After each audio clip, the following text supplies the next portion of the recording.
konting asin. Konting asin at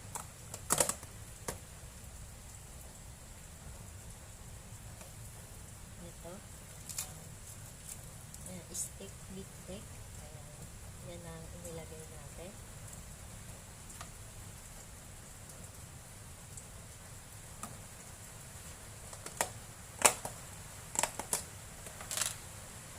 Ay, sobrang maulan at magunaw.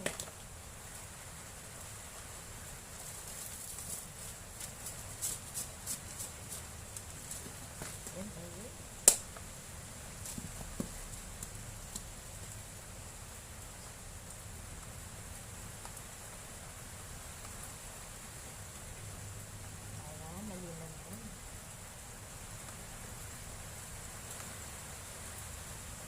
Ito ay pork chop. Yan, ayun.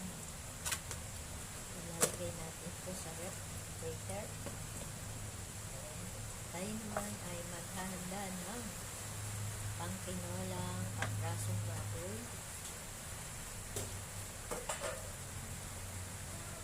Ayan, kaprasong baboy. Lalagyan natin ng inani nating papaya dyan sa may pakuran. At inani din natin na luya. Ayan, kakaani lang natin ng luya. Ayan, may kasama pang dahon. Inani lang natin yan. Ayan, kaya kailangan natin magtanim-tanim para kung sakali ay ayun na nga, meron tayong kakanihin.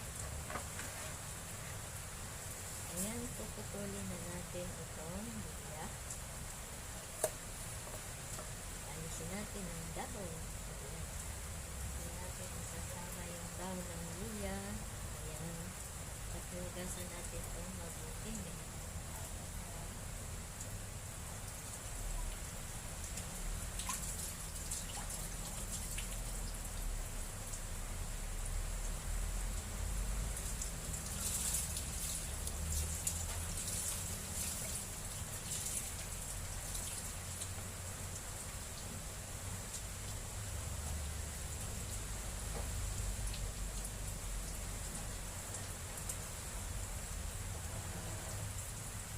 Hinugasan natin yung luya na inani natin sa bakurang lang. Ayan. Inani lang natin yan. Kahit maulan, nagpayang tayo. Ayan, dahil kailangan ng aking apo ng sabaw. Hiwain natin ang luya. Pero mas okay yung dinidikdik. Ito yung bato na nakuha natin sa ilog ng Quezon. Ayan, gagawin natin pandikdik ng luya. Ayan.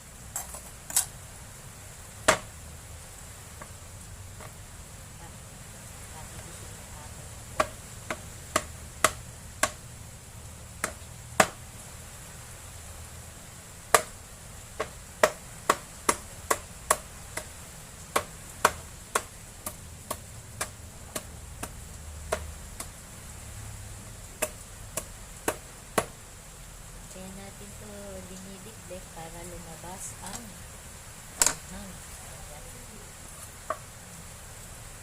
Ayan, ayun. Ayan, good morning, good morning. Prepare tayo ng baboy na may paminta, nilagyan ng konting toyo, at ngayon lalagyan natin ng kalamansi na inani natin sa bakuran lamang. Ayan. Sa ating sariling tanim. Ayan, lalagyan natin ng kalamansi ang kaprasong baboy.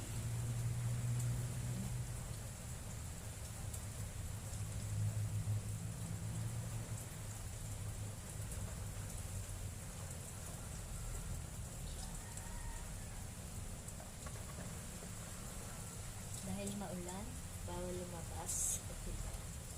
Kung tayo lalabas, kailangan natin magdala ng payo at jacket.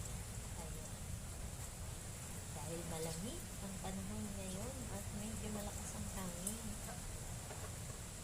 Ayan, ani lang natin ang kalamansi.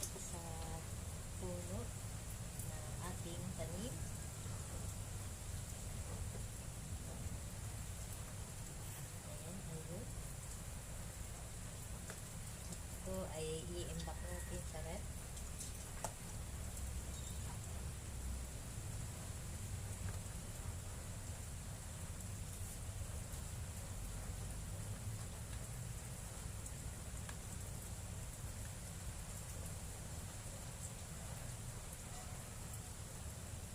Lagyan natin ng kape.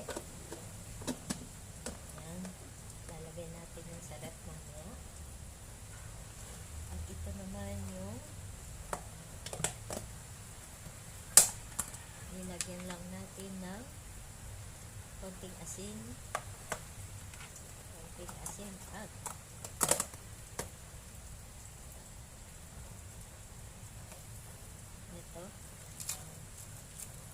steak biftek.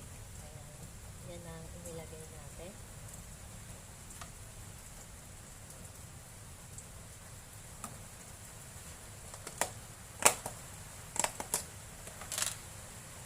Ay, sobrang maulan at magunaw.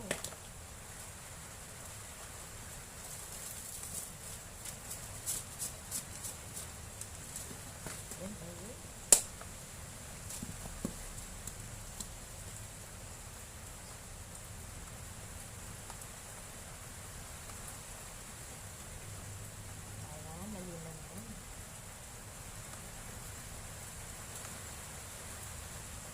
ito ay pork chop. Yan ay yun. Ilalagay natin ito sa refrigerator. Tayo naman ay maghahanda ng pangtinolang kaprasong baboy.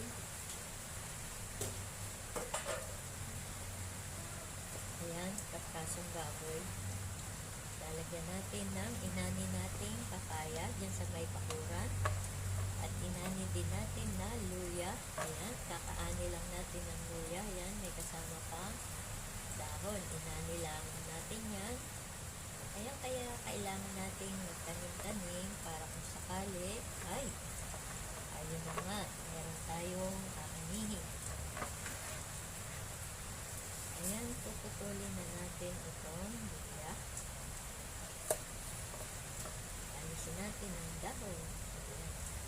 Ayan natin isasama yung dahon ng luya. Ayan. At hugasan natin itong mabuti.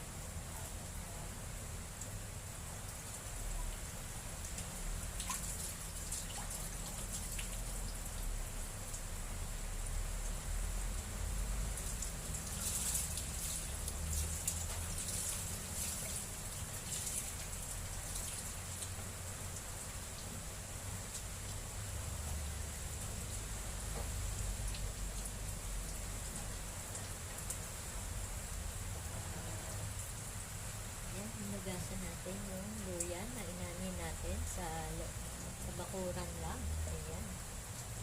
Inanin lang natin yan. Kahit maulan, nagpayong tayo. Ayan, dahil kailangan ng aking apo ng sabaw.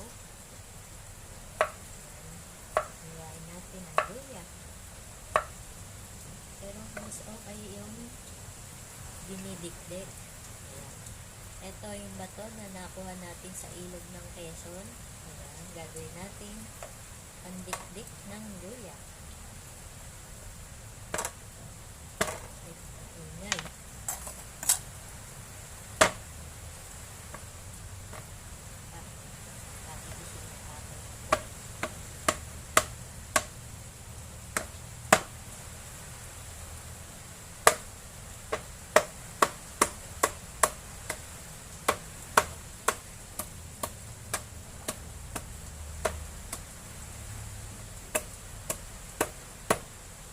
Kaya natin ito dinidikdik para lumabas ang anghang. Ayan.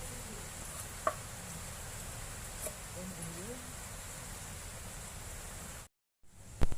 Hello po, Tati Sansegaldes. Ayan.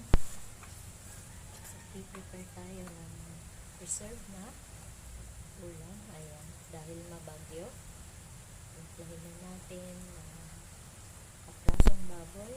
Nilagyan natin ng konting toyo. Ayan, paminta. At lalagyan natin ngayon ng kalamansi. Ay, para Medyo masarap. May linamnam.